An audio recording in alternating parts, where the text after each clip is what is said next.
Hello and welcome to AC's 8-Bit Zone. Today we're going to make a 64 game ROM pack or game cartridge, and this is going to have a flash chip in it that holds 64 banks of different ROM images, and there's a 6-dip switch on the edge of the cartridge to select the ROM. So let's go ahead and get started building this.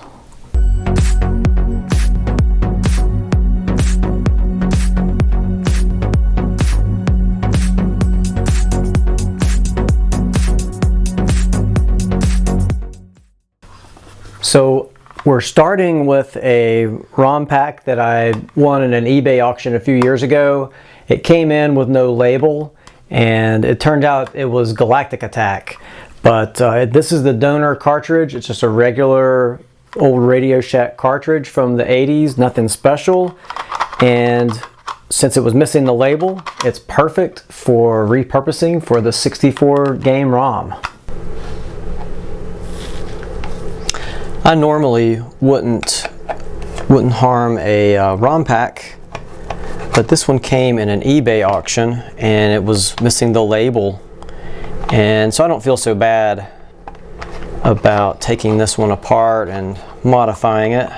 So the way to open the ROM pack after you get the screw out is just to depress on the sides here and here on either side of the cartridge cover. So there and there, and then it falls right open.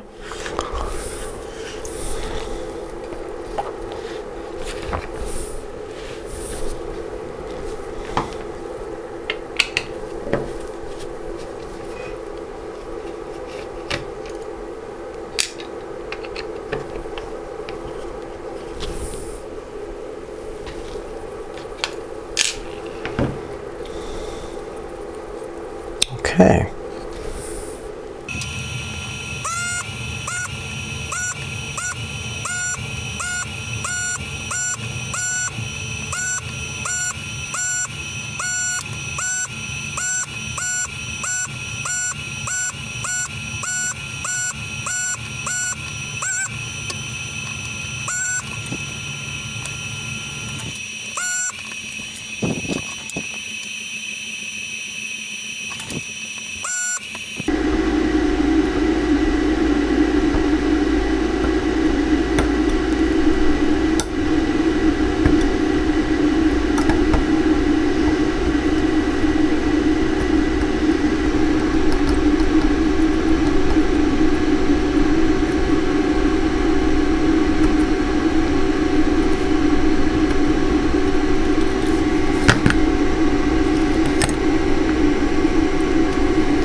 I'm using 30 gauge wire wrap, and I'm making a little hook in the end of the wire so that I get a lot of contact on the leads, and it's a stronger solder joint, and it also makes it a little bit easier to hold on while you're making the solder connection.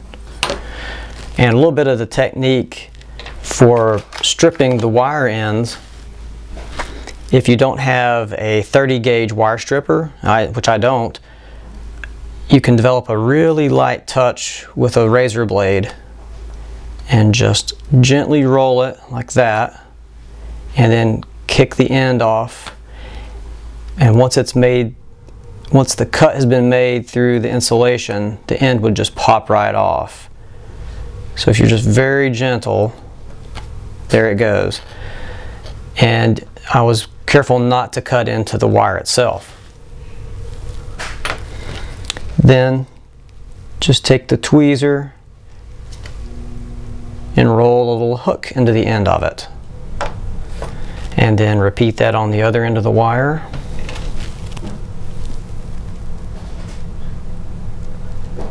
Just light pressure, kick the end off. If it doesn't come off in the first pass, roll a little bit more. It doesn't take much pressure with this small wire.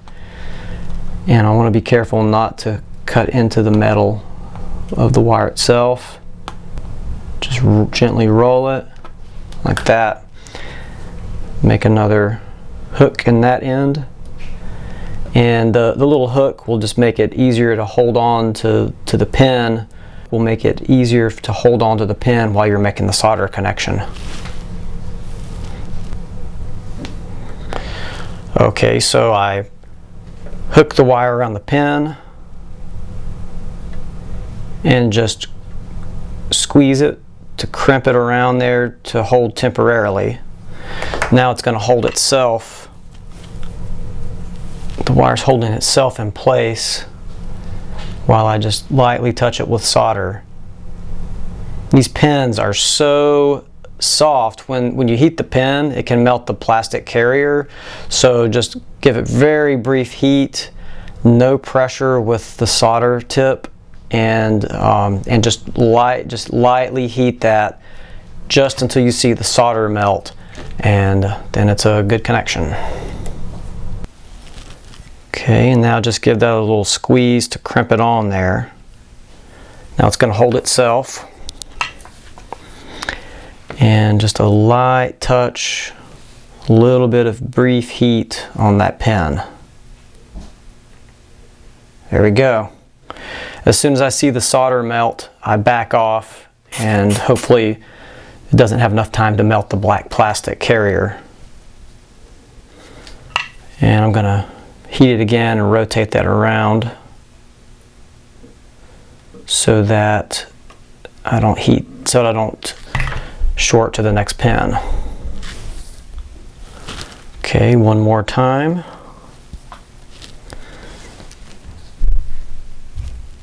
Okay, I have one here ready to go with a hook in the end onto the pin. Crimp it down.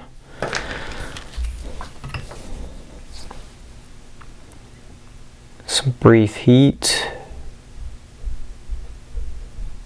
There we go. And it's on there. Here's a little correction in case you're copying this to make your own. This is pin 32 and 31. 31 is a right enable active low, and I initially had a long wire on there, and I'm going to remove that and I'm going to tie it to VCC. So we're going to tie that right enable high so that we're not right enabling the chip. So I'm just going to make a connection from pin 32 to 31 with a short little jumper wire. Crimp it on there.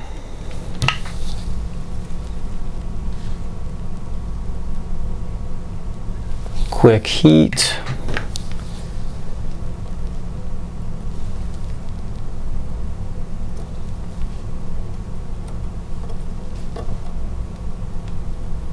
Now I'm just going to wrap this end around that post,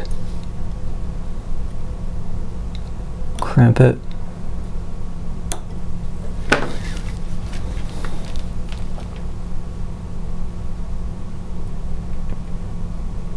Quick heat. And these last 4 pins on both sides of the socket are going to be hanging in midair, so I don't need for these pins to be able to go into holes in the board. Okay, now I'm just going to make the long wire connections to the 6 high order address pins, and that's address 13 up to address 18. So 6 of these long wires. Looks like I already, okay, this is VCC, and then I have a couple of address wires here, these longer ones. I just have 4 more to make. Here's what you have before you solder the socket down to the board. There's the 4 short pins on the socket, and there's an address pin here that's going to run over to a pin over on this side of the socket, so that's why that brown wire is there. And then I made the 6 extra address wires absurdly long because I don't yet know where the dip switches are going to mount inside the cartridge. So for now, they're just extra long and should be plenty of length to reach wherever this dip switch is mounted. And you don't have to worry about the signals and switching and the wires being too long, because these address lines are going to be fixed. They'll either be tied low or tied high by the switch. We have 1, 2, 3 wires that are going to make connections here, here, and here.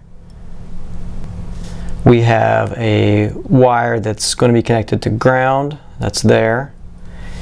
And I'm just going to pick up ground right here on the board. So I'm going to go ahead and make these connections now. Here are the 3 connections that need to be made on this side of the socket. I've already soldered the purple and the blue to these short pins. The next short pin is wired over. It's going to be connected in the next step to the left side of the socket. So the 3rd connection to make is this red one, and I'll just do it on the camera. So I've made the little hook in the wire.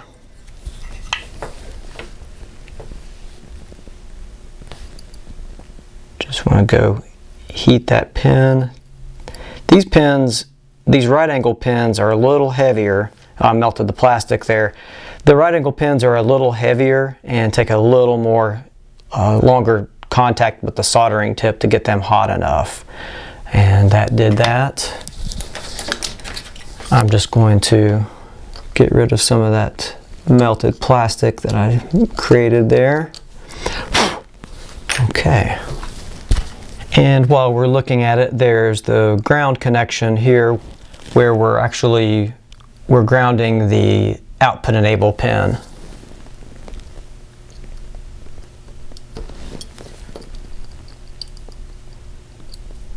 So I'm just going to make that happen right over here. So I've applied some solder in advance to the PCB. Just going to remelt that, and that's grounded. I want to shift this over, and I'm going to make this brown wire connection. That was connected to a short pin down on the board. That was address 12.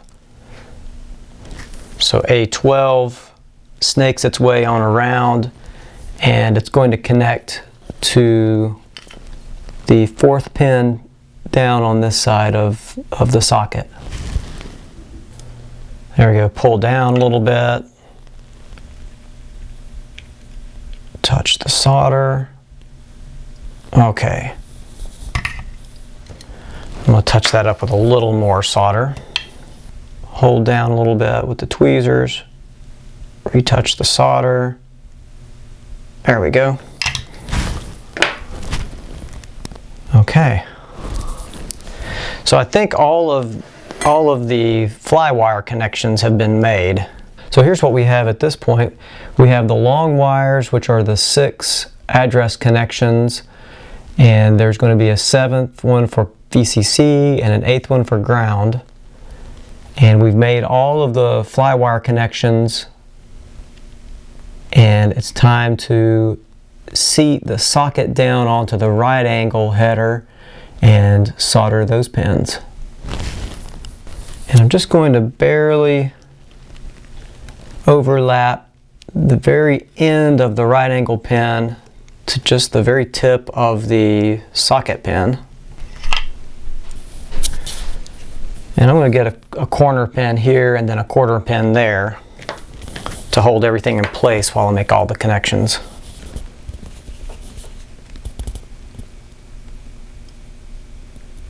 So really the first 2 are probably the hardest connections. Okay, there's the corner on that side. Now I'll make sure that everything's lined up on this corner and catch a corner right up here.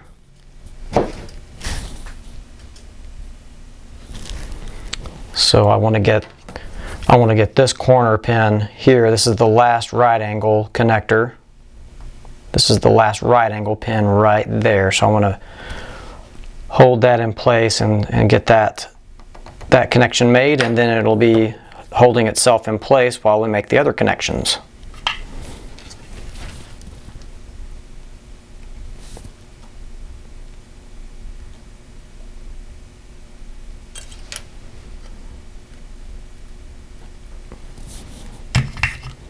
Good.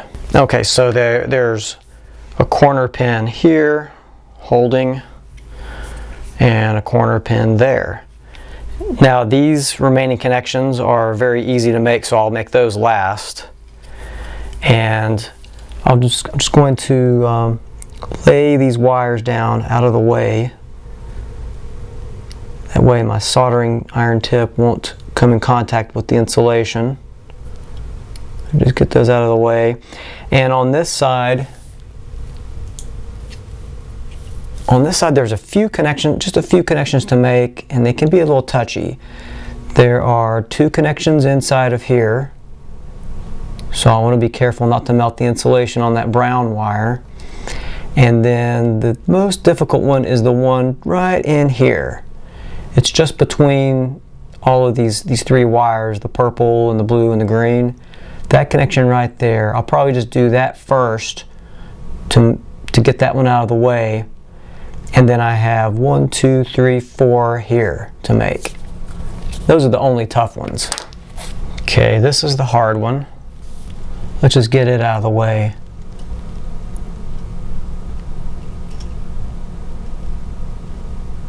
Okay, that wasn't too bad. A couple of tighter ones over here. Let's get those next. Or if you're feeling shaky, come back to those in a moment.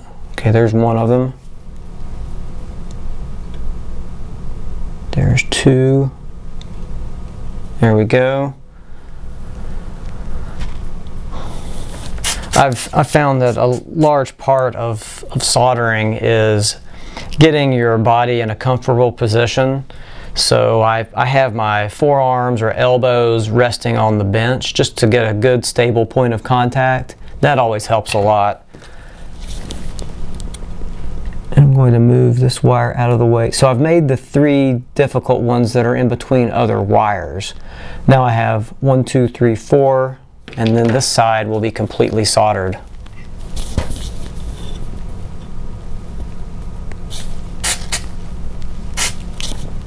Okay, so this one is the one closest to another wire. I'll get it first.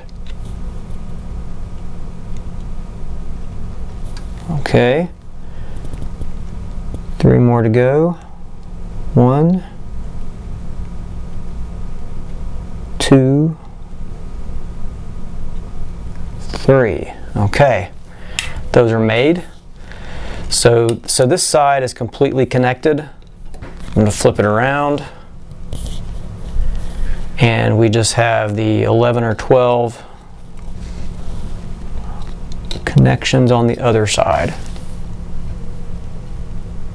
Okay, so we have, here we have, looks like 11 remaining connections to make here.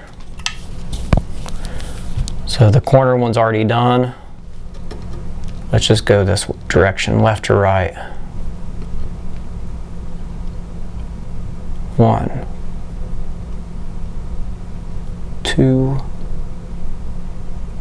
3, 4,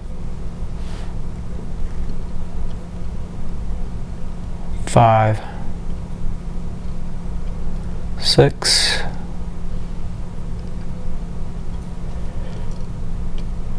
7, 8,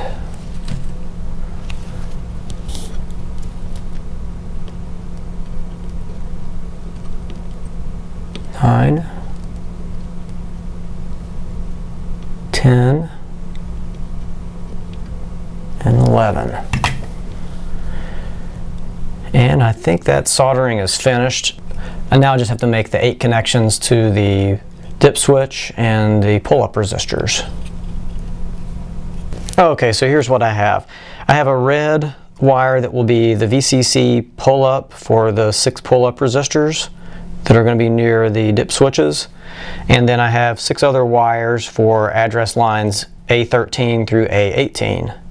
And I'm also going to pull I guess I'll use this yellow wire here. I'll pull a ground connection from the PCB over to the dip switches. Okay, and just a couple of notes. Some things I'm noticing here are that I made the socket shift this direction so that it would clear the 2 main mounting holes, which are here and here. Okay, so I shifted to the right so that those mounting holes could have a clear shot. However, it does preclude the ability to use the fastening screw. Usually the screw would go through the board right here, and it would screw together the 2 halves, you know, through here into this. So I'm actually going to have to cut this post and cut that post and clear this area out to leave plenty of room for the chip. Okay, so I've clipped the post. Now I'm going to grind that down flat so that there's room and there's clearance for the EEPROM in the socket. As it is, it's just not quite going all the way down. So I'll grind that. I'll grind the grommet off and make room for the chip. I have the dip switch mounted on a small piece of PCB. I believe I'll position the dip switches on the edge of the ROM pack, right about there. So I just need to remove a little plastic.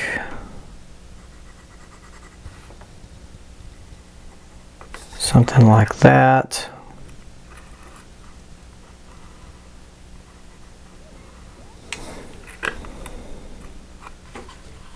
I'm going to use a Dremel and just remove a little bit of plastic there. The dip switches are now epoxied into the case. I used the Dremel or a knife to rough up the black plastic piece before I applied the epoxy, and I just dripped a generous amount down in this area underneath the edge of the board, and there's a little bit behind the board and a little bit on these 2 black rails. Now let's do a test fit.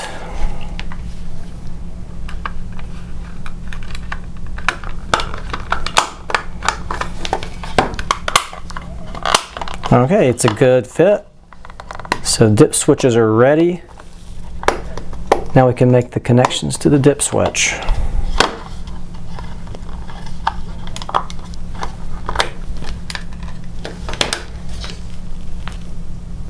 Okay, next I stripped back about 1 inch of insulation on the ground wire, and I grounded one side of each of the 6 dip switches.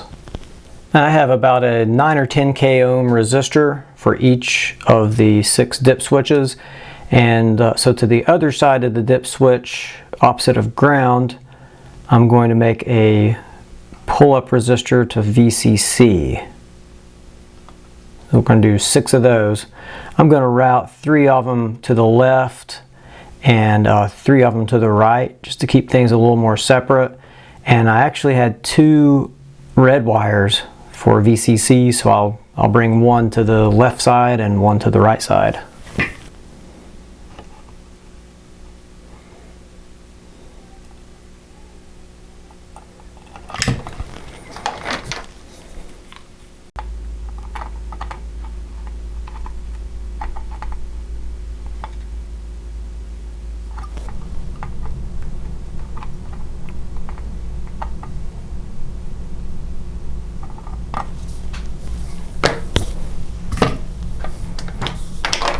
Obviously you don't have to bring 2 separate wires up here for VCC, but I had sort of accidentally made a second one, so I'll just go ahead and use it.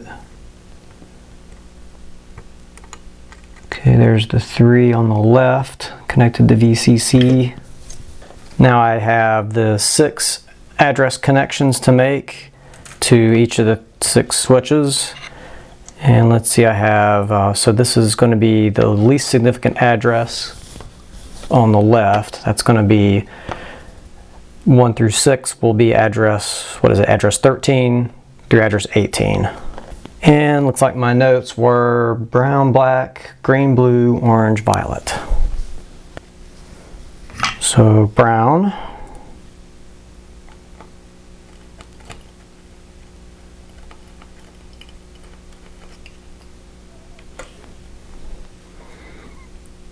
Black,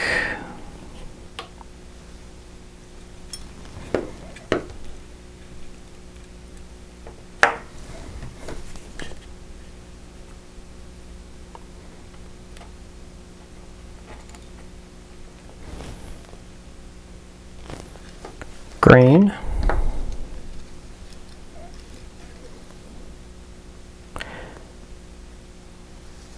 boy, if you like a rainbow of colors and wiring, this should really suit you. I sort of like the rainbow of colors.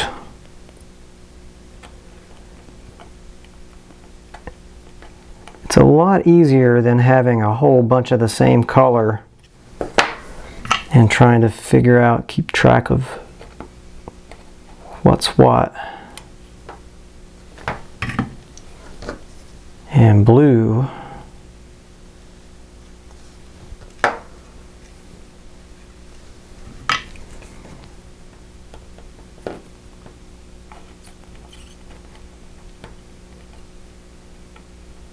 Now he's on there.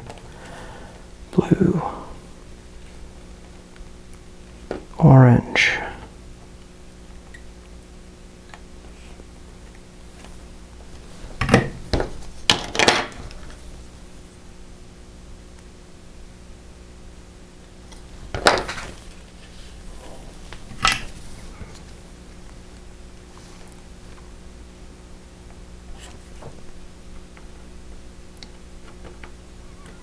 And violet.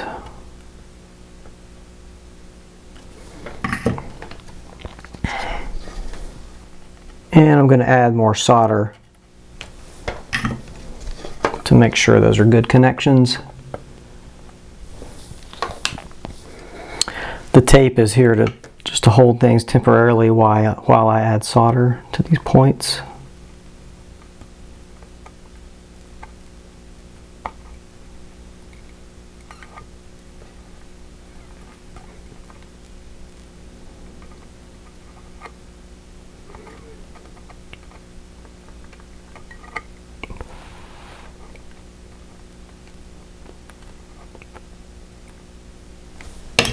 Very good.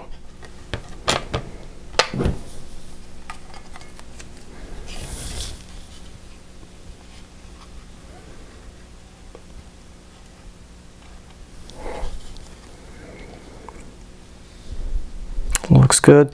Now I just need to need to tuck these wires inside of the PCB so that the top case half can close down on the edge of the board. I'm just going to carefully move those, tuck them in here.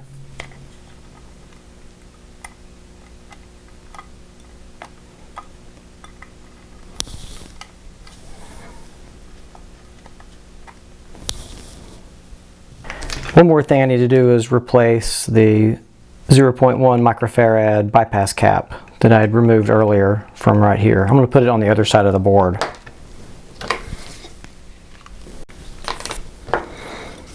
Okay, I've soldered that capacitor in right there,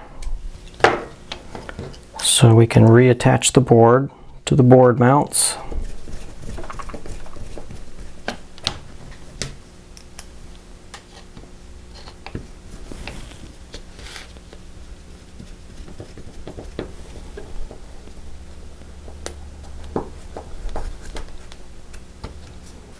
And the capacitor needs to be soldered on both sides because it makes connections from the P5 trace on the front to the P5 on the back.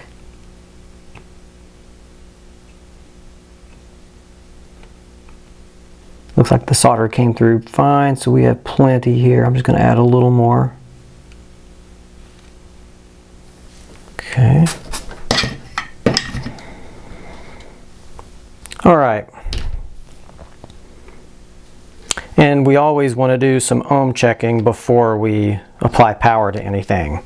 So now I'm going to check all the connections from the edge pins to the pins on the chip. And I'm also going to measure that, I'm also going to try each dip switch and make sure that it properly grounds the appropriate address pin when I close the switch. Well, I've ohm checked all the connections, or most of them, and visually checked the rest. So it's time to close this ROM pack and test it in the Coco. I programmed the flash with a few images in the first 4 banks just to get started. I think in bank 0, I think it's disk extended basic. And then in banks 1, 2, and 3, I have various versions of drive wire. I have the Coco 1 version, Coco 2, and Coco 3 version. Okay, now let's move over to the Coco. Okay, we've just made those last address wire connections to the dip switches. The dip switches all need to be turned on for bank 0. Okay, with the dip switches all on the left or on the top, image 0 is disk extended color basic. And bank 1, 2, and 3 will be the different versions of drive wire for the Coco 1, 2, and 3.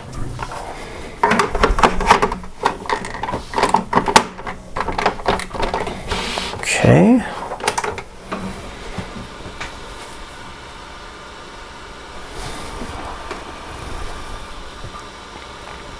All right, disk extended color basic. Okay, now let's change to bank 2, which would be the Coco 2 version of DriveWire 3. So I'm going to toggle the second dip switch up. That's bank 2. All right, HDB DOS, DriveWire 3, Coco 2. Okay, so it looks like these first 4 images are probably going to work.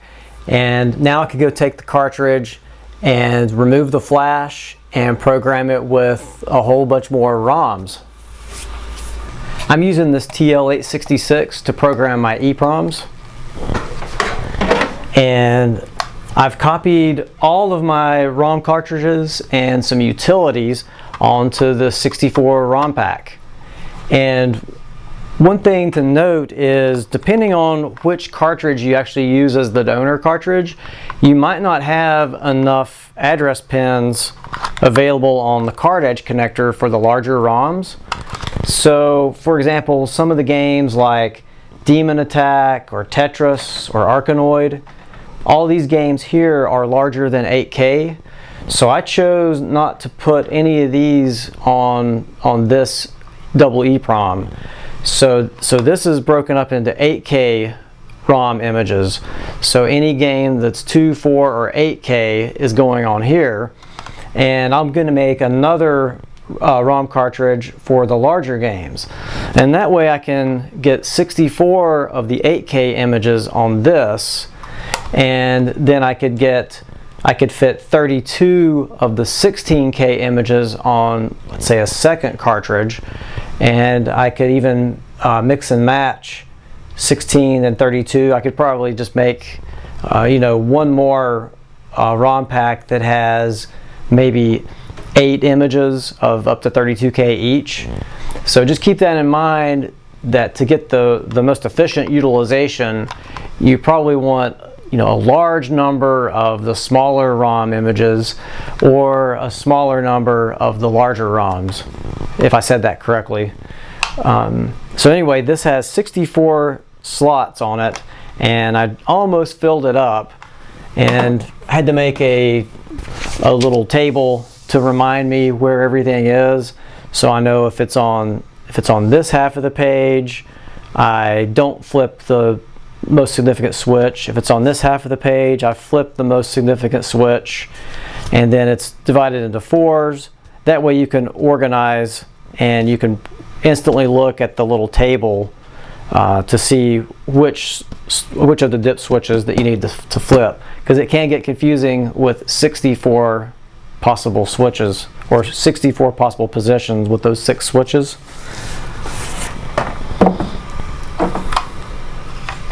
So let's say if I wanted to play, let's go with color baseball.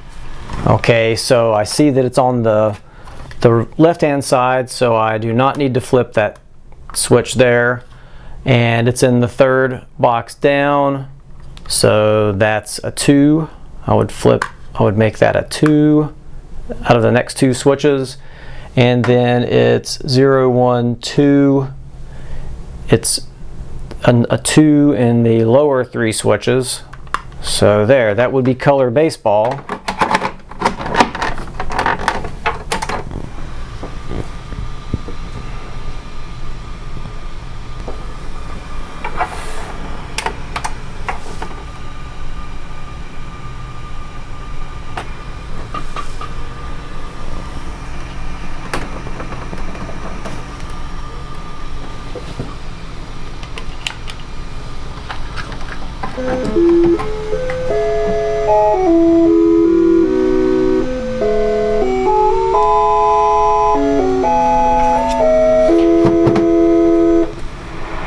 Awesome. Okay, and let's say I wanted to play spider side. So it's on the right half of the page, so I'm going to flip the most significant switch, and then it's the 4th box down, so I need to choose a 3 on the next 2 switches, and then it's in the 0 position, so I don't have to change any of the lower 3 switches. So this should be spider side. So I think with a little practice you can get used to where it is on the table, and you can quickly select with the switches.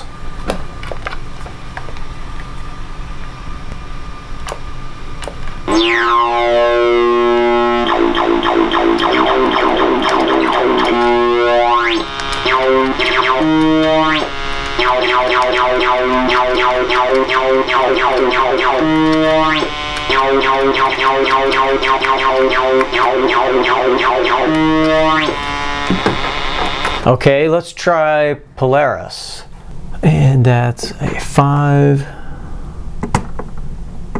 Okay, I think I have it there.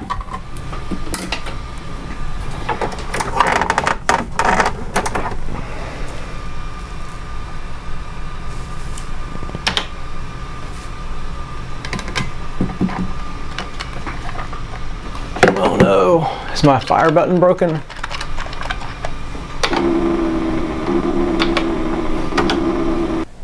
Let's try skiing. Okay, that should be skiing.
So that's the 64 ROM pack.